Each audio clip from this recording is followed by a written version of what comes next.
Pero bueno, ahí Oye, está. y tenemos acá en el estudio a Iván Martínez Azueta. ¿Cómo estás, Iván? ¿Qué tal, Jorge Villa? Pues muy bien, un gusto estar acá. Ahora sí creo que va a estar más regular en el programa porque Sí. hay muchos temas, ¿no? Sí, sí, sí. Adelante. ¿Qué Y te pues tendrás? el primero es el electoral. Yo creo que vale la pena continuar analizando esta semana y las que sigues quizás. Y a mí me gusta mucho hacer cartografía electoral, geografía electoral, porque vas analizando cómo se mueven los patrones del voto y cómo se comporta pues la preferencia electoral de la gente.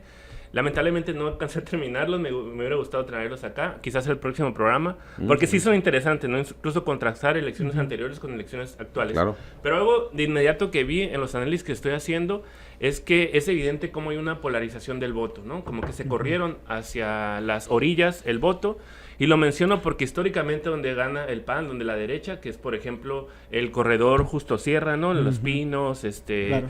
la parte de la Colina Nueva, la Industrial, Jardines del Lago, Santa Villa Mónica. Fontana, Santa Mónica y el Campestre, esos son los bastiones, ¿no? La zona dorada también. La ahí. zona dorada, claro, me faltó, por supuesto. En esas zonas, si bien el PAN había ganado con 60% anteriormente, o la coalición, ahora ganó con el 80%. O sea, los votos de Xóchitl Gálvez Ok. fueron Se definió más. 80%, ¿no? Pero contrariamente, vas a los Pueblas, vas a las zonas más marginadas y ahí es 80% a favor de Claudia Sheinbaum. Incluso en unas secciones electorales en los Pueblas que 87% es increíble, Sí, ¿no? sí, sí, ganó 7-8-1, me tocó ver a mí una revisión que hice, y 4-1 en la zona dorada, ¿no? Claro, y en el Valle de Mexicali es impresionante también, alrededor del 70% de todas las secciones electorales, o algunas 80%, y pues se ve, ¿no? Cómo hubo, insisto, esta polarización y que da cuenta del resultado actual, ¿no?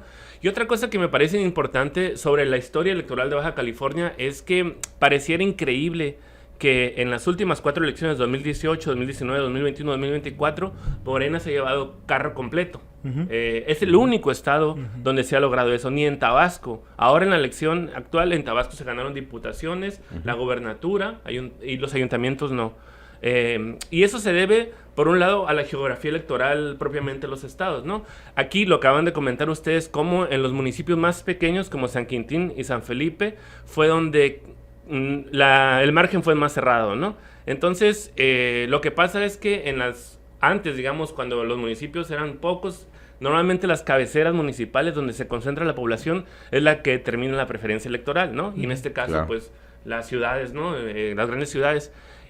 Pero entonces cuando las elecciones son más pequeñas hay ciertas dinámicas locales que pueden incidir la tendencia del voto. Y aquí vimos, ¿no? La candidata del Sí, del Partido Verde. Verde en este caso, o la candidata independiente. Entonces, hay otras dinámicas, ¿no? Sí. Y eso pasa, por ejemplo, en Tabasco, que no me acuerdo cuántos municipios tiene, pero te das cuenta de que muchos municipios pequeños lo ganó el PRD, lo ganó el Partido Verde, lo ganaron así. Hay una diversidad mayor y acá, ¿no? En fin, eso es una parte. Pero la otra es que, ¿cómo se explica que en un estado donde era bastión del PAN, fue el primer estado que ganó en el 89 el PAN con Rulfo y que haya continuado por 5 sexenios, ¿no? Era, digamos, en el sentido común se decía que Baja California era un estado conservador, panista y demás. Pero yo sostengo que no, y lo menciono también porque en otros estados donde también ocurrió la alternancia temprana, como fue Chihuahua, por ejemplo, como fue Guanajuato, donde se convirtieron en bastiones del PAN, Querétaro, en las últimas elecciones no ha cambiado el voto, ha seguido el PAN gobernando, ¿no? Incluso en Guanajuato ahora cambió un poco, ¿no? Sí. Hubo Sí. más presencia de Morena. El tema de violencia fue muy marcado para Guanajuato, le afectó mucho. Sí, de hecho todos los municipios más violentos, Celaya lo ganó Exacto. Morena, ¿no? Morena. Es increíble, ¿no? Y bueno, pero a final de cuentas siguen siendo una presencia fuerte del PAN. Yucatán lo pierde pese Morena. a el gobierno que lo habían visto bien la gente. Sí. Era siempre el más popular el gobernador. Claro, sí, totalmente, ¿no? Pero ahí también hicieron alianza con el priismo, ¿no? Claro. Jorge Carlos Sí. Marín fue, supongo que ahí fue no la diferencia no fue tanta, en fin. Pero aún así te preguntas, si esos estados sigue el PAN, ¿por qué en Baja California no? ¿Por qué en Baja California tan radicalmente el cambio? Y yo digo que hay que ver la historia electoral de Baja California. Por ejemplo, aquí en Baja California, en el 88, cuando fue Cárdenas el Frente Democrático Nacional, donde sí se le reconoció la victoria fue en Ciudad de México, en Estado de México, en Michoacán, obviamente, creo que en Morelos y en Baja California. Fue el único estado del norte, del centro, incluso hacia arriba, donde se le reconoció el triunfo a Cárdenas, porque la votación fue muy abrumadora, ¿no? Y claro, luego dicen que Xicontencat no quiso hacer fraude y demás, ¿no? Pero había una fuerza.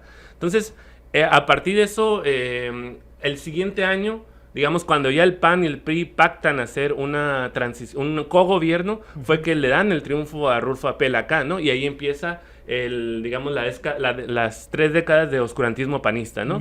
Y menciono esto porque sí, me parece que el PAN se impuso tanto con mecanismos de consenso, pero de coerción, o sea, hubo represión en la UABC, porque era el contexto de la huelga, se corrieron los maestros críticos, hubo también leyes para criminalizar el movimiento humano popular, todos esos movimientos que en los 80s hicieron irrupciones populares muy, muy relevantes, ¿no? Que generaron las principales protestas, o el PAN llegó a barrer con todo eso, ¿no? Entonces, por eso digo que no es, o sea, fue un pacto que le dieron al PAN y el PAN gobernó de esta forma. Pero tenemos el antecedente de 2017, yo insisto, ¿no? Es similar. ¿Por qué lo menciono? Porque en los 80s hubo esas protestas, gana el Frente Democrático Nacional y viene una embestida del PAN, ¿no? Y ahora en los 2017, de hecho en el sexenio de Peña Nieto, de coyunturas de irrupciones sociales muy importantes ocurrieron en Baja California, fue el levantamiento de los jornaleros de San Quintín, después vino 2014. Las luchas de 2017,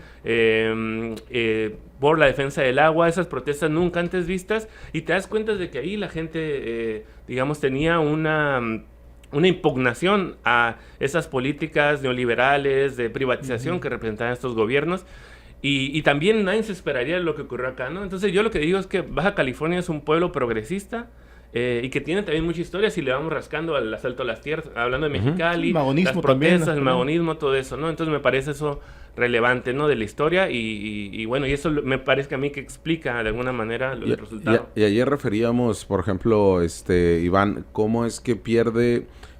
El PAN tendría que analizar que desde el 2016 no mete diputados locales, y ahora con pluris tampoco desde el 2016, es decir, desde el 2018 la representatividad del PAN en Tijuana no tiene a nadie en el Congreso local. O sea, te habla de un pésimo trabajo político electoral de tierra y operativo. Y ayer le poníamos los nombres, ¿no? Con Kiko Vega, Jesús González Reyes, el mismo Mario Zuna ahora, Jorge Ramos Hernández. Eran los dueños del panismo en Tijuana, y es donde te representa, pues, prácticamente 1 de cada 2 votos. Y es que es curioso, Jorge, por esto comentas, porque yo sí creo que cuando vemos una abrumadora victoria de Morena como la que vimos, yo creo que dentro de todo Morena cumplió, porque no es tanto el acarreo. Yo vi mucha gente que se lo va a votar por su compromiso nada más, porque cree en el proyecto que tiene el presidente López Obrador, independientemente de lo bueno y lo malo que esto represente.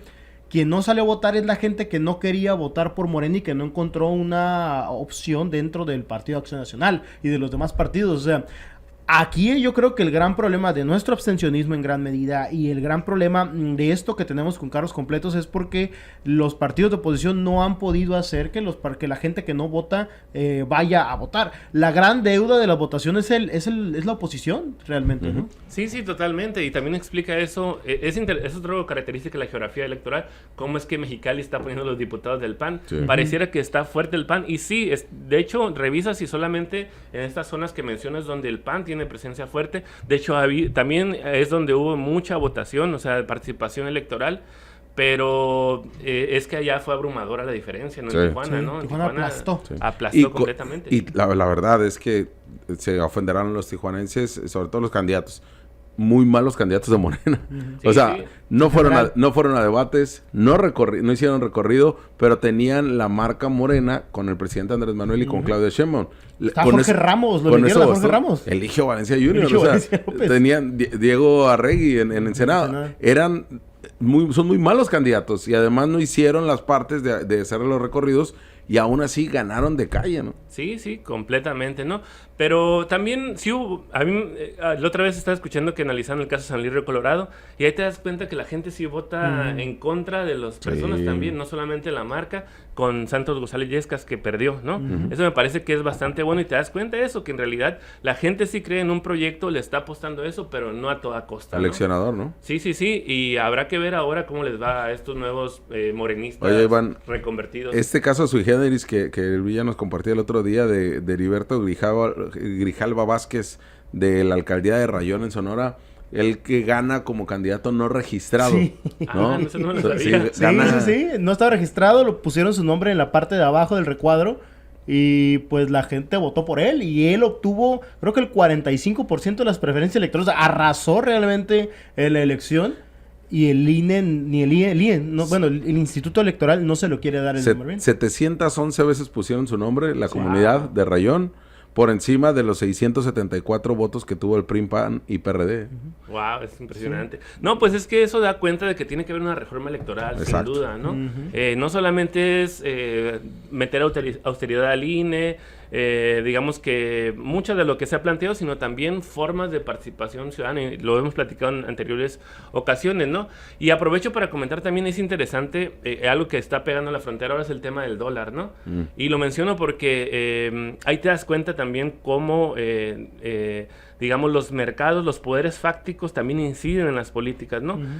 Ya desde antes mucho tiempo Claudia Sheinbaum se había reunido con los banqueros y había una buena relación, les planteó que iba a haber continuidad de la política fiscal, monetaria, de la macroeconómica, y de pronto ocurre la elección, gana mayoría calificada en el Congreso y casi en el Senado, y entonces tiemblan los mercados, como dicen, que es como si fuera algo, digamos... caótico. Ajá, sí, o algo natural. No, es porque los banqueros literalmente están utilizando esos mecanismos como una forma de presión para decirle, cuidado con todas las reformas. Y una de las principales es la electoral, por supuesto, pero la otra es la judicial, ¿no? Esa es la más... Que es que les hace ruido, ¿no? Sí, completamente, porque a final de cuentas, la manera en que han logrado revertir muchas de las reformas, por ejemplo, la eléctrica, fue claramente que a través de los tribunales se logró privilegiar el sector privado, los negocios del privados en contra del interés público, ¿no? Entonces, ese es gran... Y ahora, y me parece importante mencionarlo, porque ahorita de pronto también hay mucha gente que dolosamente está diciendo, ven, solamente estaban manteniendo el peso, digamos, bajo para el tema electoral. Y no, son los banqueros, están haciendo eso directamente con mecanismo de presión. Como si fuera tan fácil, ¿no? Decir, oye, aguántame el dólar a 15. Al 3 de junio lo revientas como quieras, ¿no? O sea, ya mándalo a 25, no pasa nada. Y además también es debido a la información tendenciosa y maliciosa que han utilizado ciertos grupos de la oposición para generar precisamente este ruido o esta especulación que también siembra el mercado, ¿no? Porque de hecho López Obrador va a tener el mismo secretario de Hacienda que el que va a tener Claudia Sheinbaum, o sea, claro. Realmente en el... Al revés, perdón, tienes razón. López Obrador, pues prácticamente va a haber continuidad en el secretario de Hacienda de López Obrador con Claudia Sheinbaum. Entonces, no hay escenarios para que te digan va a haber un cambio, o sea, va a haber un caos, un golpe de timón agresivo, ¿no? En el tema, que incluso en el tema fiscal debería haberlo, ¿no? Pero bueno. Sí, completamente. Y es eso, son los jueces que les ayudan para sostener ese tipo de reforma, ese tipo de, más bien que no se logren concretar, ¿no? Pero sí es todo un tema. Son los ecos de la nota capital. Ciudad Capital. Las voces de la ciudad.